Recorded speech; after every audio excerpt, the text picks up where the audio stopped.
Hey, how's it going, guys? It's Nate here. And Skyrim is a really big game, filled with hundreds of characters, items, quests, and spells. Released nearly 7 years ago, Skyrim was among the largest games of its time. So large that even today, many of the game's Easter eggs, references, and hidden secrets remain undiscovered by many. So today, we're going to be trying to shed light on such finer things. Sit back and relax as we take yet another look at 10 tiny details you may still have missed in The Elder Scrolls V Skyrim. Part 31. Starting off, one of the most well-known pieces of dialogue said by Skyrim's beloved Hold Guards is the quote, "I used to be an adventurer like you, until I took an arrow in the knee." I used to be an adventurer like you. Then I took an arrow in the knee. This lovely sound bit soon found itself memified by the Bethesda community, and quickly became among the most popular and recognizable phrases in gaming. But did you know, these guards probably aren't being literal, and their actual knees are more than likely just fine and arrow-free, as they always have been. You see, the phrase arrow in the knee actually has some real-world origins. In medieval Scandinavia, it was used to describe a man entering marriage. These guards didn't get shot with bows, they got spouses. Though clearly they consider the two just as limiting. Next on our list, Windhelm is the oldest of Skyrim's human cities. As a seat of government for Eastmarch and de facto capital of the Stormcloak Revolt, chances are the players will get to know this frozen settlement quite well. According to Nordic legend, the city was founded by Ysgramor and his 500 companions, shortly after winning a decisive victory against the ancient snow elves nearby. And much of Windhelm itself was indeed built by captured elven prisoners. So, not exactly the happiest origin story, but hey, what can you do? Well, just south of Windhelm's graveyard, in an alley between it and the town's marketplace, lies a strange wall that can easily be mistaken for just another pile of bricks. But closer inspection will reveal that on the wall, carved into it, are a variety of ancient Nordic names. These are believed to be the titles of many of Ysgramor's 500 original companions who settled Skyrim. Though, in all actuality, no one is entirely sure if that's the case, seeing as there simply aren't 500 names on this wall. Some suspect that instead, this is a memorial to those who passed away during the battle that was fought against the Snow Elves prior to the city's construction. Though, ultimately, it remains a mystery. Coming at number 3, we all know what dragon shouts are, and I even gave a brief monologue about them in my last video, so I'll keep this one quick. But each dragon shout has 3 words that can be learned. Each additional word makes that shout more powerful in some capacity, and also makes the shout slightly longer to perform. Well, did you know, the player can actually sheath, or cancel a dragon shout, even after they've begun to perform it. As the Dragonborn begins inhaling after you've pressed the appropriate button, simply press the same button you typically use to sheath a weapon or bow, and the shout will be cancelled entirely if done in time. Learning about this a little bit sooner would have definitely saved me from accidentally shouting into crowds of innocent children many a times.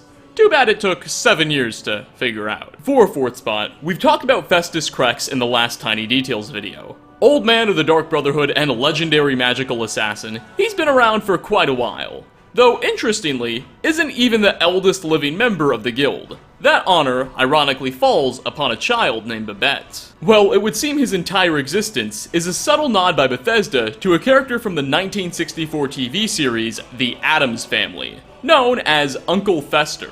Along with sharing similar names, when first met, Festus describes himself as the cranky old uncle of the Dark Brotherhood. Festus is skilled in shock magic particularly. Fester has the strange ability to generate electricity. Both killed their spouses, you get the picture. Though admittedly, Fester certainly wasn't an assassin who killed innocent people for a living. I hope. Halfway through at number 5, we have something I can't believe I didn't learn about sooner. But for every quest the Dragonborn takes on, you'll get a new entry in your journal.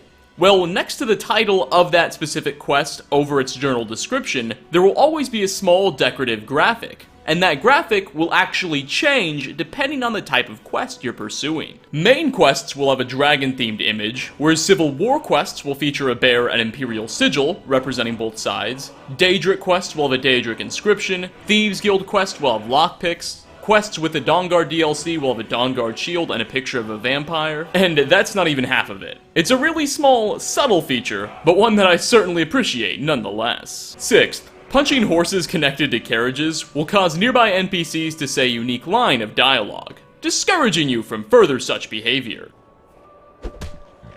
Hey, that's a valuable animal. Hey, that's a valuable animal. Generally, this will not occur when you punch other animals, such as domesticated dogs or horses at a stable. Don't ask how I learned about this one. Next, the Waba Jack is undeniably one of the most, shall we say, unique weapons found in Skyrim, and easily my personal favorite staff ever. Given to the Dragonborn as a reward for completing Sheogorath's Daedric quest, the Mind of Madness, what makes this staff so special is when casted on a target, it will result in a completely random, and oftentimes comical effect, fitting for an artifact of the Daedric god of madness. But pay attention to the staff's design, particularly at its top. 3 varying faces, representing 3 different moves. Again, rather fitting for Sheogorath. But we've indeed seen these faces before. In the Elder Scrolls IV Oblivion's Shivering Isles DLC, of which Sheogorath was a central character, at a site known as the Strange Door, we could see these very faces on it. The Strange Door was located in Cyrodiil, and was what the player used to transport themselves from the mortal realm to a location called the Fringe, which served as a bit of a waiting room for people before entering the Shivering Isles themselves. The Shivering Isles, of course, being Sheogorath's Plane of Oblivion. But yeah, the more you know. Coming in at number 8, during the College of Winterhold quest, the Staff of Magnus, the Dragonborn ventures into the depths of the Labyrinthian, an ancient Nordic temple to the dragons, in order to uncover the Staff of Magnus, to put to use against Akano, who plan to use the Eye of Magnus, I know it's weird, against the college. During your time in the Labyrinthian, you may happen upon an easy-to-miss locked gate.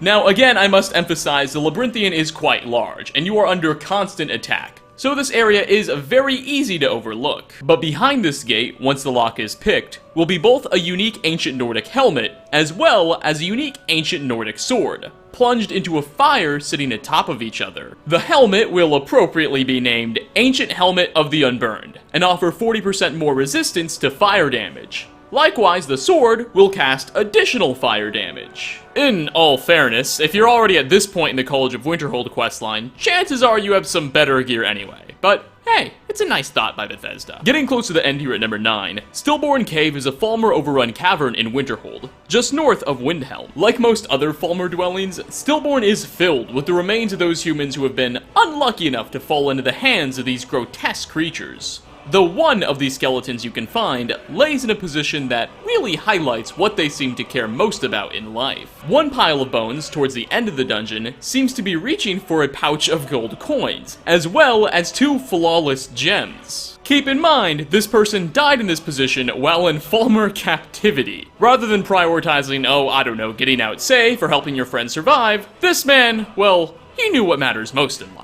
And finally, last on our list, Bloodskull Barrow is an ancient Nordic tomb north of Raven Rock on Solstheim. It was accidentally infiltrated and broken into by the town's miners generations ago. The player will be given a quest to uncover a certain dead miner's remains by one of their descendants, who wants some final closure. Well, while inside this barrow, the player may find something of great interest. Tucked behind a waterfall the Dragonborn encounters early on is actually a secret hidden door, which leads to a small room containing some leveled loot, chests, and a Stolrim deposit that can be mined with an ancient Nordic pickaxe. Just watch out, because sometimes the Draugr can spawn in here too, and it may get a tad messy. But with that, we're going to wrap up. Yet another 10 tiny details you may still have missed in the Elder Scrolls V Skyrim. Which of the ones featured on this list did you find to be the most intriguing? And what tiny details, Easter eggs, or references do you know of that I've yet to cover? Leave a comment down below. As always, like ratings are very much appreciated. Thanks for stopping by, everyone, and I hope to catch you all in my next video. Peace out, everybody.